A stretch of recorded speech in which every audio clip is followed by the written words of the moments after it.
नमस्कार, good evening. इफ्तिदा और इफ्तिदा की इसी की तरफ से आप सब लोगों का स्वागत है। It's a great moment for the director's fraternity today. हमारे आज के moderator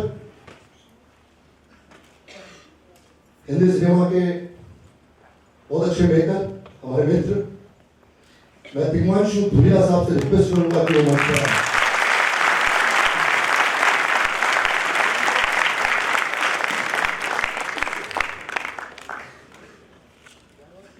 And now I welcome the dawn of Indian cinema, Ratnam sir, for the sake of standing ovation.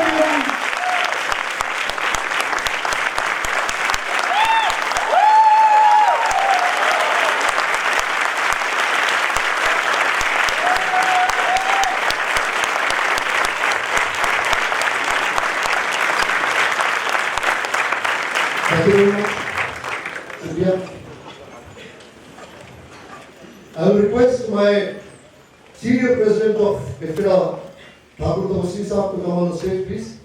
On behalf of IFTDA, I request Madhur Bhandarkar and David Dhawan Saab to come on the stage and present the trophy for the concert.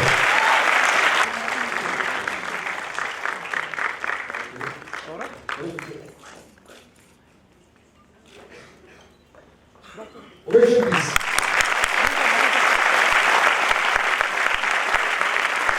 एक बहुत interesting चीज है हमारे बीच में, वो है कि हमारे डायरेक्टर फ्रेंड्स है Rajiv Khandelwal. Rajiv is a very interesting director who's a master on multi-camera setup. He's painted Manisha's portrait. And the interesting thing is that when Anjali released, his daughter was born on the same day. And he named his daughter Anjali. So his daughter Anjali is going to present the painting of Manisha to him today. Anjali, please come.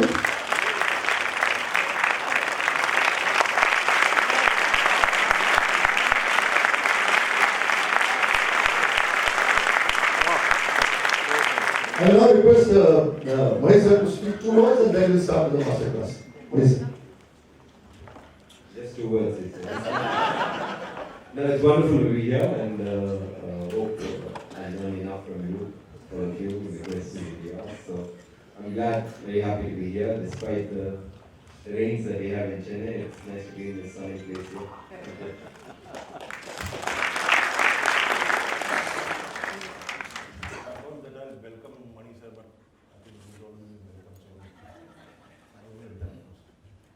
Well, I've had the privilege and honor of having worked with Mani sir in his first Hindi film, I will say.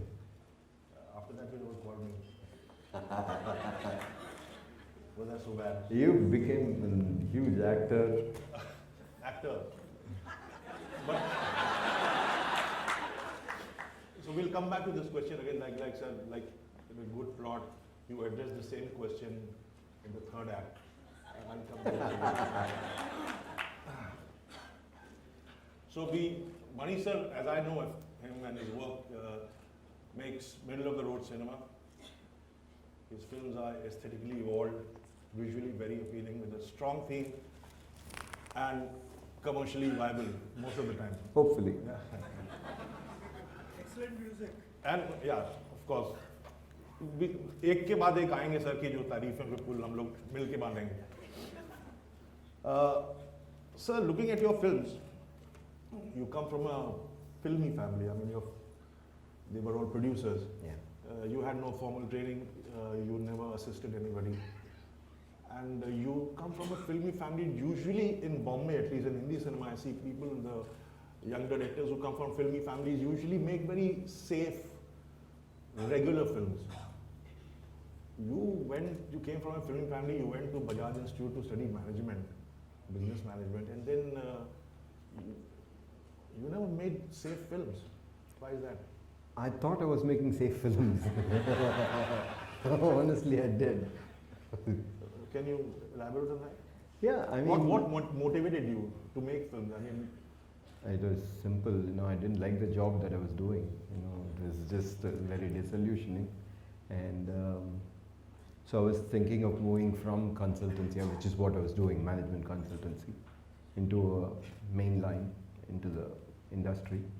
And I thought at that time of, I had an opportunity to look at this option of being in the films. Though my folks were in the film industry, they were mostly in production and distribution, but my fascination was always towards the making, and I had no clue how to make. I still don't have. So I just thought I would take a chance at that point of time. If I didn't take a chance at that point of time, I thought I would be regretting much later in life that I didn't try. So I tried.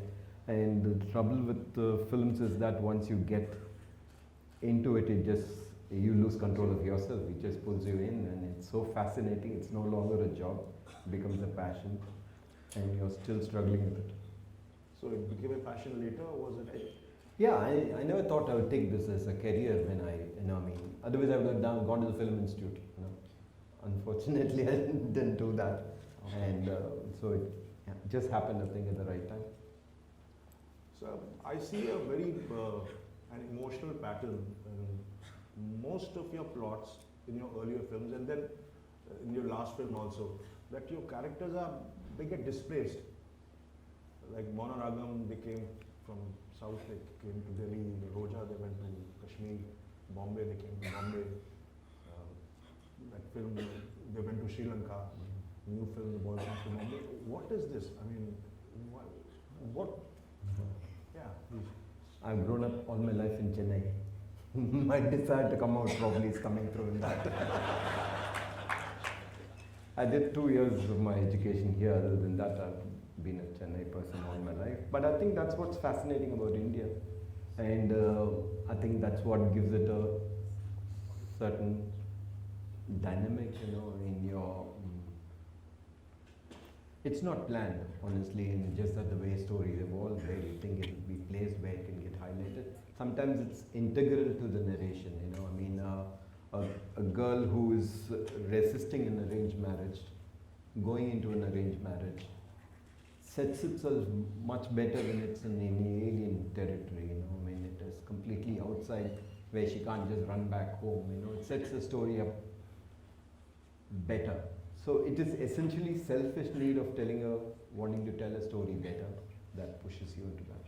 And it also gives you a different kind of visual palette. Honestly, I think that's the last thing that you look at, you don't go starting with the visual palette, at least I don't do that, I think you can find a palette wherever you go. I think it's what sets the script, what sets the, characters to evolve, to, for you to flesh them out better. That is what you go for. Dilse went to Ladakh and so many places, and that was my first experience, so probably my question stems from there. Anyway, another great aspect in your film, which I have always liked and paid attention to, is your handling of your female characters. The relationship between a male and a female character, even if it is not romantic, even if it is with a boy with his mother, like in Dalapati, it is really, really interesting, and it is never regular. Even in your last film, that whole beautiful scene when they are communicating in the church in the beginning is really nice. I mean, I don't see such scenes and such relationships, such established in whatever cinema I've seen in India, anywhere. How does it happen, sir? What's that magic wand? No, I think, there are people ahead of you who have paved the way, and we've had some very strong directors in Tamil, in which I've grown, where invariably the women characters have been very well edged and very well defined, strong, which you can relate to, which are there in real life, which you normally don't see in cinema. Those have come. Even if you look at films which, if you take a Gurudat's film or something like that, I still feel that the presence of the woman is so integral to the narrative. So there've been makers who have done it before you, and therefore they set a kind of a path for you to go ahead and not make just convenient characters, but make it as real as you can. Actually, what you try to do the same thing with the male characters also, but unfortunately Tishu is noticing only the women. When you say convenient characters, I see your films are never convenient. I see you improvise a lot on set, and I say you improvise a lot not only with actors, but with his production managers. I mean, the shoots are mostly, they're planned, but Shah is aware of it. So, but the whole convoy is going, Mani sir with this cameraman is going, everybody's following. He likes it, stop, stop, stop. We have no permission, nothing. And he has something in his mind which nobody knows. And so, for the unit, it's not convenient for him also. But every film, come on, Tishu, I'm not that bad. no, you're not. You're great. You're great. But just motivate us. Tell us why do you do such improvisations? And do you think there? No. I really believe that whatever I do on paper first. I mean, it is there, and beyond that, I think a director is paid to make what is on paper better on screen. To transform it into some added value should come in. Could be from the performance that the actor is given, and could be the rhythm with which the film, the scene is executed. Something should be there. You're searching for that unknown thing that would elevate it from what you have written sitting inside a room on a table. So that is the only search that you do as a maker. But most of the other things are hopefully you work out to a large extent inside, and whatever improvisation I do, I really don't vary too much from my conception of the scene or the content of the scene. I think it is invariably within that. It is just the way that it is staged, which is what a director hopefully is supposed to do. In that you try to search for something which will make it better than what you thought of when you sat on the table. So do you compromise ever? All the time. I think there's no such thing as no compromise. I think you try to use it as whatever you have as well as you can. I think there's no effort that is without constraints. I think sometimes these constraints bring better things out of you, out of the product. So you have time constraint, you have location constraint, you have permission constraint, you have money constraint. I think those are there, and those are just help you to think better, think differently, think of an alternate, not just one way, saying that I'll have it only this way. So it pushes you into a flexible zone where you can try to think of another way of getting the same thing more effectively. Your first film was made in 1983. I think you made around 24 films, produced around 21 films. Even Satyajit Ray got tired, He was making good films, so he got tired. You see, his later films are not such. After that is a different project. So Mitra left him, and then his films are kind of more like a storytelling and not such visually appealing. But has this discipline of working so hard and fighting it out all the time, it has become your second nature? I think you'll always make films like this. Yeah, I don't know any other way to make it, I suppose. No, the trouble is that when you come in, because I'm asking this question and I'm emphatically kind of underlining it all the time, because honestly this appeals to me a lot. So, and I'm sure to other young filmmakers and our contemporaries and everybody, this is what we like in your films. What? This kind of fight. I was trying for some compliment, nothing. No, I think it is a struggle because I honestly feel that it's still like a first film. You still don't know how to shoot it. When you start the thing, you're trying to figure out something, and hopefully it's not similar to what you've done before. So you try to do something which is different, but still elevated. So there's a search that is there. Now, if I knew exactly what I want, how to shoot it, and how to get the performance right, I'd really be very happy. Yes, I remember we were doing Dil Se, and there was a simple scene between Shah Rukh Khan and Raghuveer Yadav. Shah Rukh Khan playing an All India Radio correspondent, and it was a simple scene, both of them talking. And Mani sir was very, very kind of agitated and not happy. And he told me, everything is so regular, everything is regular. And I said, he is one person who will not repeat himself. Even if it is a simple scene, he's done it before. So it's a great, great thing. How do you choose your cameraman? Yeah. Their availability. No, I think to me, a cameraman is like my bounce board. I interact with them right from the idea stage. So to me, it is the one person that I look to for a reaction, for a confirmation, for everything. He's You the work person I because trust you more. know them personally also? Oh, no, it's only the wavelength. I think And- we like similar kinds of things, and we're searching for the same kind of things, and we are pushing each other. We are complementary. And does the theme and the content of your film also makes you decide on a certain cameraman? In the sense that that some films are action intensive, so you should find a cameraman who has got flair for action, who likes doing action. But invariably, I've always got stuck with a cameraman who hated action, made him do all the action in my film. So sometimes it happens, but Who's that? PC. First time I did an action sequence with him, and he just had done half day's work. He says, "Have you finished? You still got more shots."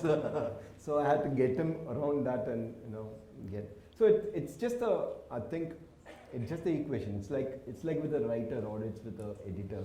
It is how if you can be complementary, if you can add on to each other, then it's fantastic. Then it just grows instead of one having to convince or pull somebody up and bulldoze somebody into doing something. So one thing which I think David sir also pointed out, and I'm sure we are also very eager to know, your sense of picturizing songs. We all love Vijay Anand. After that, I think you are the one who, and you never fail, or you always surprise us. So after Mr. Rahman gives you the song, after his production, whatever. When?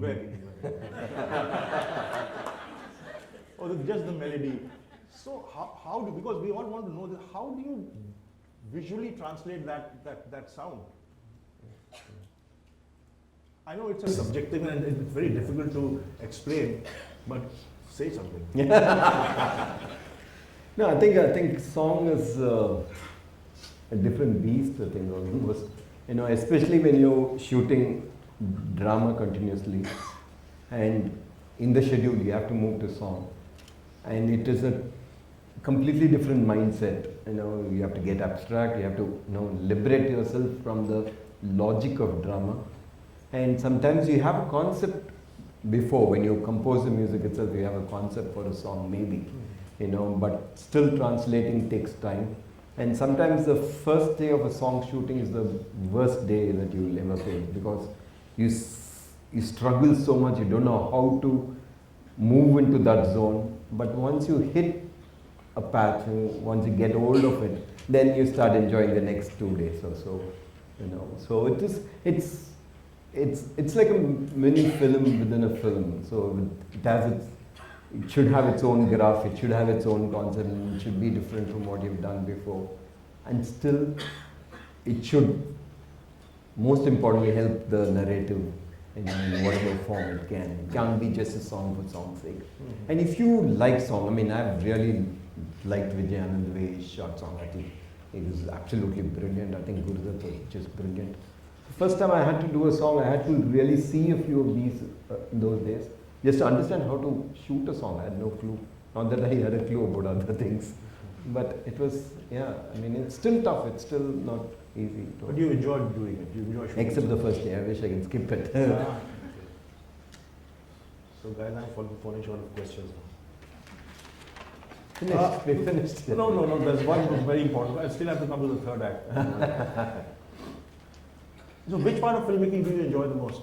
Like I get very impatient while editing. Oh, I love it. I love every part of it.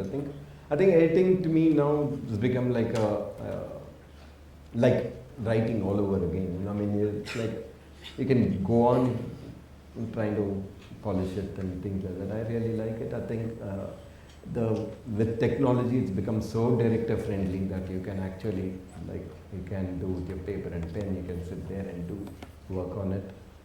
So I think every aspect of it. I think the most exciting thing is the writing part of it, and the most difficult thing is the writing part of it. Yeah, I think that is the make or break, I feel, and that's where I think you're surprised when something new comes into your mind. You don't know where it's coming from, and that's where you know that you're repeating yourself, that you're going back to safety net. You know all your flaws as you're writing.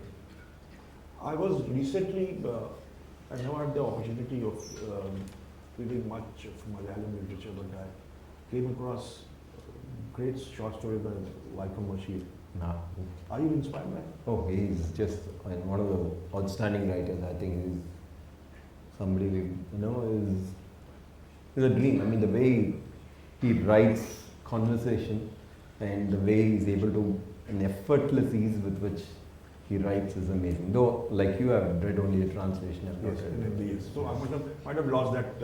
But I think the flavor, I think also, if you really look at the time when he wrote, I think he was a breakthrough in terms of writing. I think it's just outstanding. Who else inspires you? And what inspires you more? I think, strangely, I think anything good inspires you. And I think bad films also inspire me. Honestly, I mean, if you see a film which that's how I came into film, you know. If you see something which you think is not good, you get so angry that you feel, I don't know anything, but I can do better than that, you know, so it pushes you. Honestly, I'm just... So one question, see, you started in 1983 and 2015, a lot of it looks like yesterday, that you don't say 1983, but a lot of, yes, 1983. you look the same here. You look the same. A lot of changes have happened in our society. Rajiv Gandhi came in 84, post-liberalization, and Mr. Modi is heading in the country now. So a lot of changes happened. I mean, technology, mobile phone had come, and So how, and everybody today says make film for the youth, make more youth-oriented films. What would you have to say about that? Do you listen to what everybody says? No. No. I thought so. No, I think you have to listen to yourself also. I think you're aware of whom you're talking to and you're aware of yourself. So you try to be as honest as you can. You know, I mean, I was very clear that I'm making films within the mainstream. And I'm still clear. I try to. But I think within the mainstream, it is possible to make sensible cinema. It is possible to make realistic films. It's possible to make entertain with logic also. So you try to hit that balance as much as you can. You foil sometimes, you manage sometimes. So, but you try that. If that clarity, it depends on what you want to do and how where you want to go. So I think that is what defines you most. I think some point of time you have to come back and then say that am I doing it for myself or for that person. It is easier for me to make my own, kind of balance than try to do somebody else's idea of a balance. He says, no, this is required, that is required. Then I'm second guessing like that. Do you think a film like Dalapati, if made today, will do well? And I have no clue whether it will do well or not. Because will it connect? Will I do the film as it was or more or less? Yeah, I would. I think I don't know whether I'll write it exactly the same way. Maybe it would be hopefully a little more polished, and maybe that will be the reason why it may not do as well. So it will change. I mean, you have changed, people have seen a lot of things. So you cannot just extrapolate it and just say how will it work today. But I think the sensibility of that story, I think it's from current story. So it is. I mean, Mahabharata, it is relevant so many years back, so many centuries back. So 20 because years. You take so much from mythology. Yeah, you got a question quickly. Yeah. So one moment which everybody here, all the directors show background. It's a mythology. Which we all face as artists. That is failure. How do you deal with it? I started with it.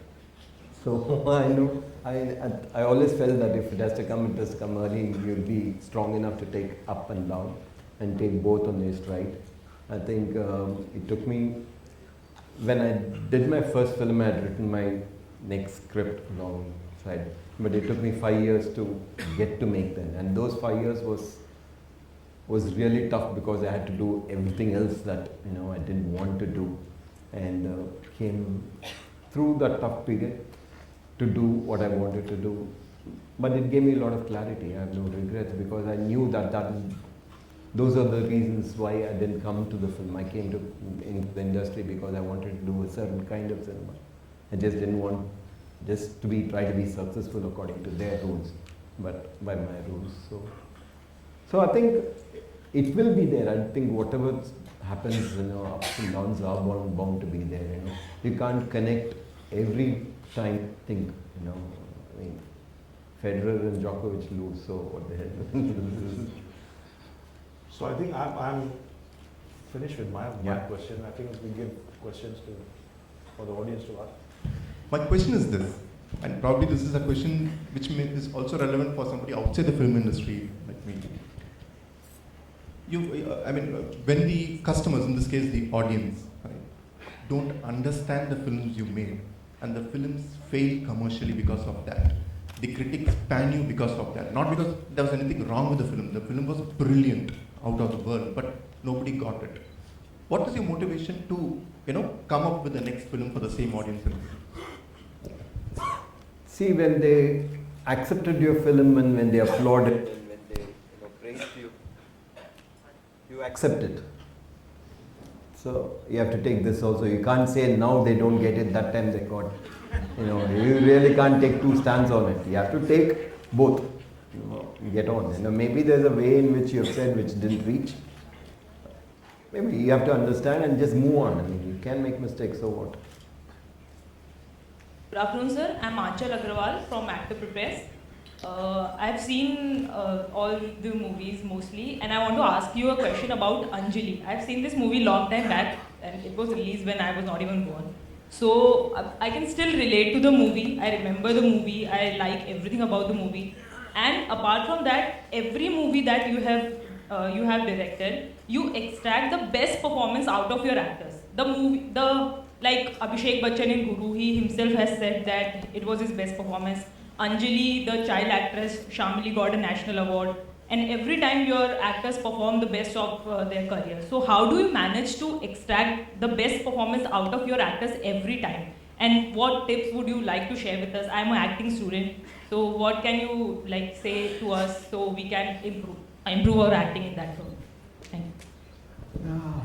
I don't know how to answer this in the sense that it's not me who's acting. Finally, it is the actors. Okay, I can do whatever I want. I can talk in whatever language I want. But finally, they have to perform. I can only talk before the shot. So, and there's no fixed way. There's no fixed rule. There's nothing that is written as this is the correct one. So it depends upon you, the script, and the actor. So I try my best to bring the actor on board, trust that person a little more, make them invest a little into the film. It should not be just a character that is written by me, but it should be something that we can find together, search and find together. So we need to make the actor, invest a little. That much you should be able to push, and how you get it is up to you. But sometimes you have to push, sometimes you have to threaten, sometimes you have to plead.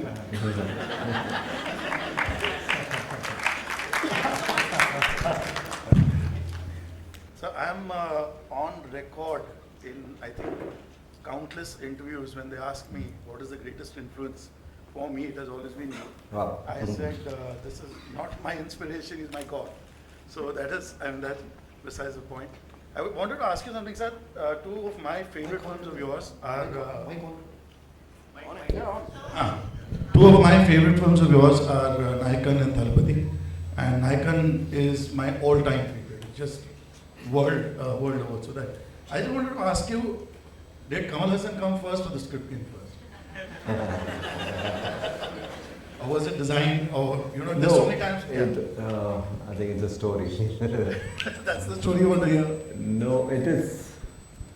It came with a writer, in the sense there was a producer who came and said, that, please sir. There was a producer who said that, want you to see this film because Kamal Hassan's got dates and he wants you to see this Hindi cassette. So I was very sure that I was not good at remakes and things like that, and so I said, I don't think so, but anyway I'll just see. So I saw a little bit of it, and then next day when he came I told him that it won't work, I'm not the right person to do it, you need somebody who's good at it, and I won't be right for it. So he just wanted me to come to Kamal Hassan and tell him this, that's all. He didn't want me anywhere in the picture. So I went with him to meet Mr. Kamal Hassan to tell him that it's not working, I can't do this, it's not. So, Namaskar. Hi. So one film, all your films are masterpieces, been great inspiration for everybody from last almost 30 years. I know more of directors, they don't want to make the remake, but for my sake, I just want to know which film you would like to remake today, even if you don't want to. But I want to know the name, which movie you want to make today. I would remake some other director's film. Honestly. So this is a question for you. When the same subject is made in 2 languages at the same time frame by the same director, as you did with Ravan, why is it that it's appreciated in one and not in the other?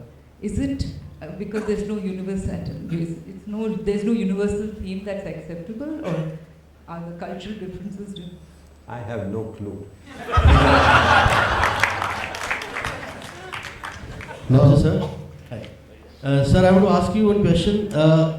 I mean, we all agree that cinema is no language, but when you make film in Tamil and when you make film in Hindi, do you feel suffocated? Do you feel any change in you? How do you address that? Because your language where you are comfortable with, and when you are making film with Hindi language, so is there any metamorphosis or any change in you?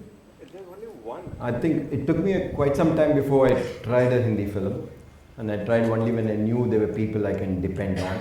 But it gave me one change, that it made me trust other people much more. If it was Tamil, I'll control a little more maybe. In Hindi, you trust the actor a little more. You ask him whether it feels right, whether it came through correctly. You can sense it, but I wouldn't know the exact nuances. So you trust the issue more. You trust everybody a little more.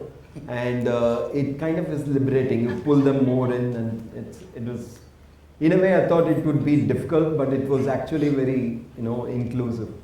Welcome here, sir. I'm Meghna Malik. I'm an actor here. I had a fortune of meeting you many years back in Delhi when you were casting for Dil Se, but I was unfortunate I was not chosen. Tigmanshu is there. My questions, I have 2 questions since people have brought in Nayagan. One is considering the social conditions today and the situations, did you have to compromise in Nayagan those many years back in any way in telling your story as far as the script was concerned? And one question is that. The other question is more related to the actors, and we as actors face that. Do you come, since you said that you make compromises all the time, did you I like the quote. Did you have to come in situations, I'm sure you had to face, where there are the last minute changes and constraints, because of the constraints due to the location availability, that you had to change, let's say, a morning scene into a night scene, a sequence where it takes a total turn, and where the actors probably, they have done a bit of a homework around a morning scene, and then suddenly you have to tell them that you have to finish it by the night, and it has become a night sequence. Yeah. So is there the irritation that you go through as a director because you're compromising, and that gets passed on to the actors, or the actors are compromising their whatever little work they had to shift from the morning to the evening, suddenly the sequence. So the logic. Yeah, I get it. Yeah, so how do you control the situation or with the actors? Thank you.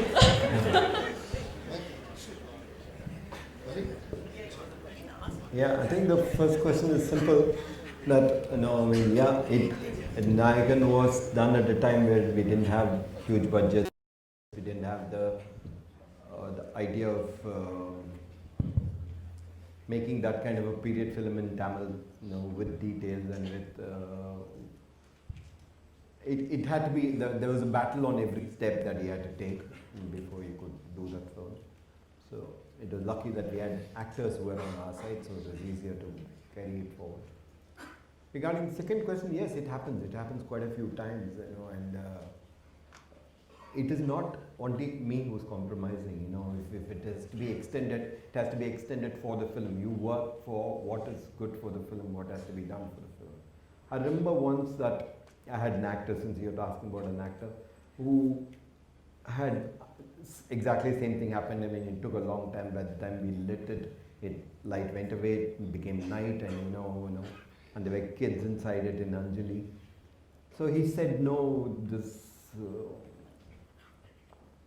what is it that will change and things like that. So I had to tell him, it took a long time for us to get that scene lit, and we have children in the scene, and they're all, 8 o'clock they would all fall asleep. So I had to tell him, listen, if the same kid is acting next to you, sitting next to you, he's acting the same scene, and he's not asking any question, he's just acting. And he's doing a very good job. So just come, let's sit down, let's do that. As I've seen your films, Ramu's films, Priyadarshan sir's films, they're very social, political, and against the system. It is intentional, or it is in the mind to speak about the intolerance we are speaking right now, the expression within to speak against the politicians or the system. Because I see this in most of the times I see this in regional cinemas, not in Bollywood cinema, because they are very commercial oriented. Your films are commercial oriented, but still they speak against the system. Yeah, but I think you can't qualify a film good or bad only by the fact that it is speaking against or for the system. I really don't think just because you speak against the system, you become a good filmmaker. I think the film intrinsically should have something which you genuinely feel, whichever way it is. And if you are able to honestly portray it, I think it will come through. Neenga nallavara kettavara. The Tamil basically are you a good man or a bad man? This has been sort of a message in many of your movies. One question is it more relevant now? Two, have you got an answer to the shades of grey that you search in your movies? Have you sort of got an answer? Yeah, I got an answer. There are many shades of grey. Somebody said 50, more than that.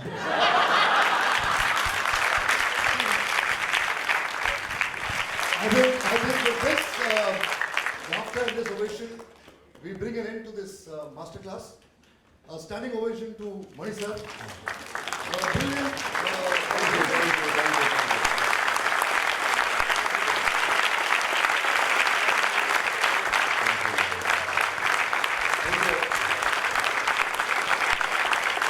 On behalf of IFTDA, we thank all the 10,000 members of IFTDA who are with us on this great masterclass.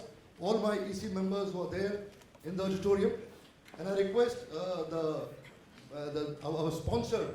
I'm really thankful to Anupam Kher who came out to sponsor this entire event of ours, his acting school. We are really thankful to ISKCON, the auditorium, which has helped us. And moreover, a big thank you to all of you, each and every one of you who have come to this auditorium and made this program a great success.